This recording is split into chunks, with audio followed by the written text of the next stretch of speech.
Aisyah. Hadir. Aisyah Nurkasih. Hadir. Anissa. Hadir. Arini. Hadir. Ratna. Hadir. Sofa.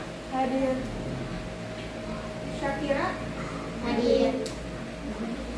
Zafira. Hadir. Nadia. Hadir. Sebelum kita memulai pelajaran, coba dirapikan dulu di atas mejanya, buku-bukunya dirapikan, terus kerudungnya juga dirapikan. Sudah? Oke.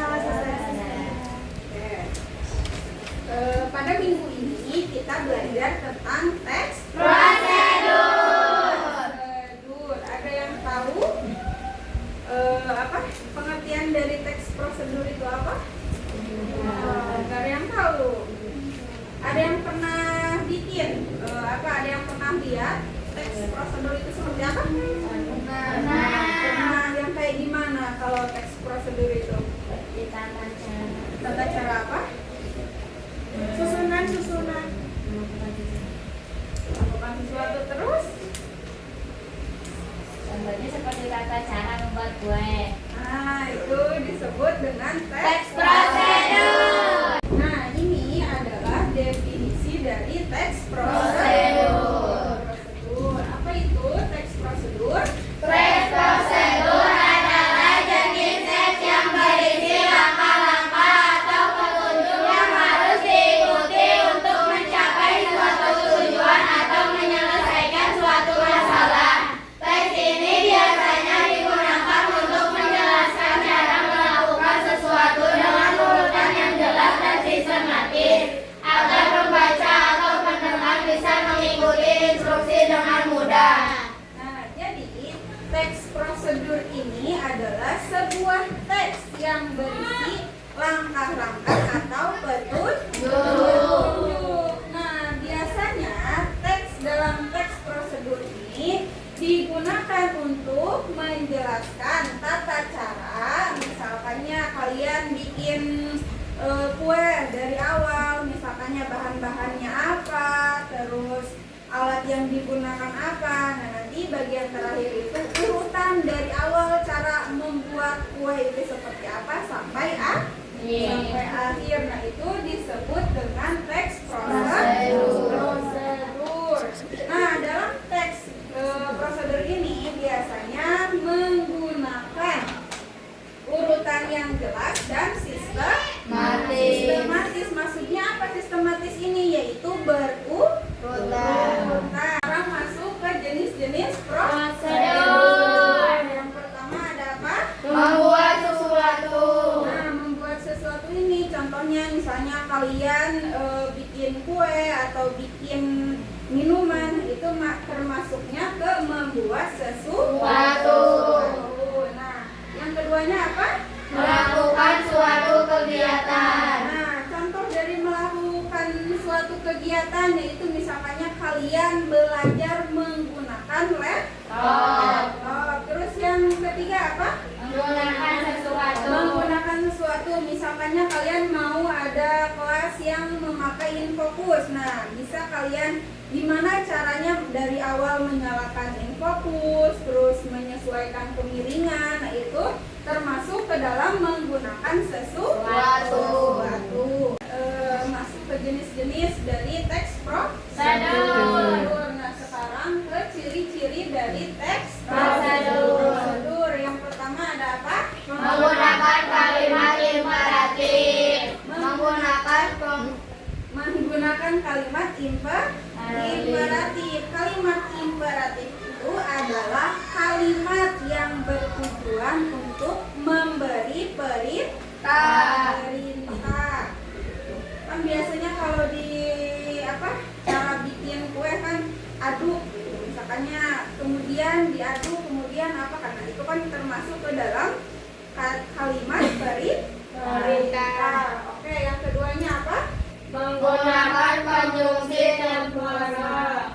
Nah, konjungsi temporal ini kata tubuh dalam sebuah kalimat. Terus yang ketiganya apa? Menggunakan bahasa yang jelas dan rinci. Nah, menggunakan bahasanya itu harus jelas dan rinci karena harus detail gitu. Dari awal menceritakan atau tutorial dari awal sampai akhir itu harus menggunakan bahasa yang jelas dan rinci. Sekarang masuk ke dalam struktur teks prosedur. Yang pertama ada apa? Tujuan teks prosedur. Nah, yang pastinya sebelum kalian membuat sebuah teks prosedur itu harus ada tujuan. Nah, misalkannya kalian mau buat kue, tujuannya itu untuk membuat kue apa gitu? Apakah ada roti atau enggak kue panggang, kue kukus kayak gitu kan? Nah, jadi nanti sebelum kalian menyebutkan yang lainnya, kalian harus menyertakan tujuannya terlebih dahulu. Oke, yang kedua ada apa? Bahan dan alat. Yang kedua yang pastinya harus ada bahan dan alat. Yang ketiga, Langkah-langkah. nah yang ketiga yaitu langkah. Yang keempat ada penutup. Paham? Paham. Oke. Nah, sekarang masuk ke dalam manfaat teks Prosedur. prosedur. Yang pertama ada Mempermudah dalam memahami dan mengikuti suatu proses. Oke, yang kedua apa? Menjamin proses yang dilakukan sesuai dengan tujuan. Yang ketiga, Meminimalisir kesalahan. meminimalisir kesalahan. Maksudnya meminimalisir kesalahan itu apa? Nah, dalam teks prosedur ini kan udah detail banget. Dari tujuannya apa, terus bahan dan alatnya apa, nah terus langkah-langkahnya seperti apa gitu. Itu kan udah jelas banget, detail banget. Nah, makanya dalam manfaat dari teks prosedur ini untuk meminimalisir kesalahan. Kan kita udah belajar banyak tentang teks prosedur. Nah, sekarang ini adalah contoh membuat teks prosedur, yaitu cara menyeduh teh hangat. Tujuannya untuk apa? Membuat teh hangat untuk dinikmati.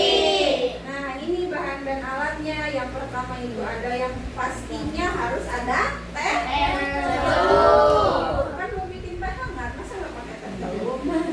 Terus yang kedua ada air panas. Yang ketiga yang pastinya harus ada apa? Gelas. Yang keempat Sendok. Nah, di sini dijelaskan tata caranya. Yang pertama harus ada Siapkan gelas atau cangkir. Terus yang kedua, Masukkan kantong teh celup ke dalam gelas. ketiga, Tuangkan air panas ke dalam gelas hingga penuh. yang keempat. Diamkan selama 2-3 menit hingga teh larut sempurna. Yang kelima, Tambahkan gula sesuai selera. Jika diinginkan atau dimanfaatkan. nah ini disebut dengan teks Prosedur. prosedur. Jadi dalam teks prosedur ini harus ada tujuan, harus ada bahan dan alat, terus yang ketiganya harus ada langkah. Nah, barusan kan kita udah belajar tentang teks prosedurnya. Nah, sekarang kalian bikin contoh teks prosedurnya masing-masing. Nah, nanti setelah itu Ustazah pengen yang bacain ke depan, oke? Nah, Oke. sekarang kalian kerjain dulu teks prosedurnya. Nanti kalau udah baru dibacain ke depan yang 2 orang itu ya. Oke, silakan dikerjain dulu.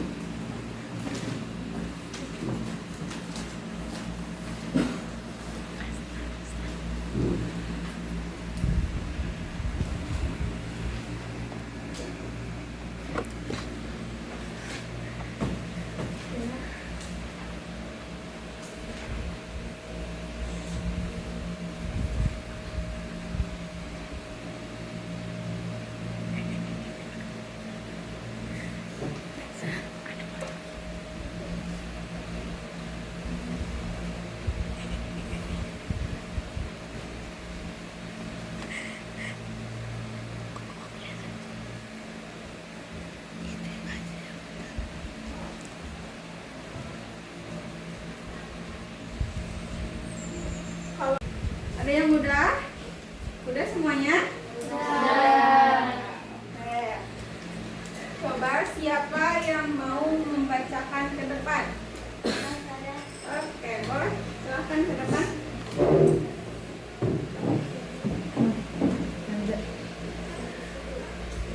Tentang apa?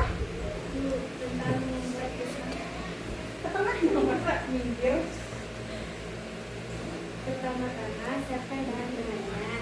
Bahan-bahannya blender, buah mangga, es batu, gula pasir, pisau, susu.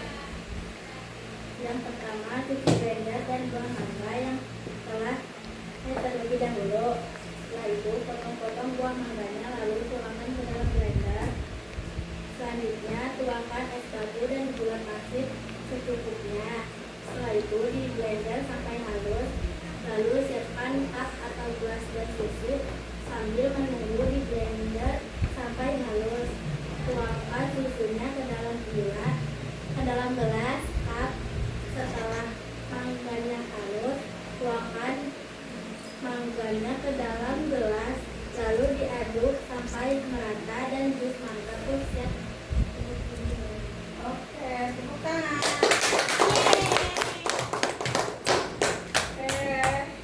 Pelajaran hari ini udah selesai. Silakan ketua kelas untuk memimpin doa terlebih dahulu. Selesai itu aja. Untuk mengakhiri pembelajaran kita hari ini, mari kita berdoa dalam hati. Mulai.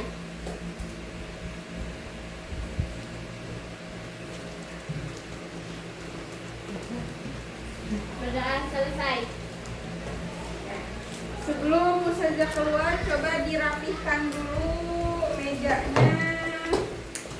Dirapihkan dulu silakan mejanya. Sudah? Alhamdulillah minggu ini kita selesaikan materinya sampai sini. Semoga materi hari ini bermanfaat untuk kalian. Amin. Jika ada salah kata atau kurang dalam penjelasannya, terima kasih. Wassalamualaikum warahmatullahi wabarakatuh.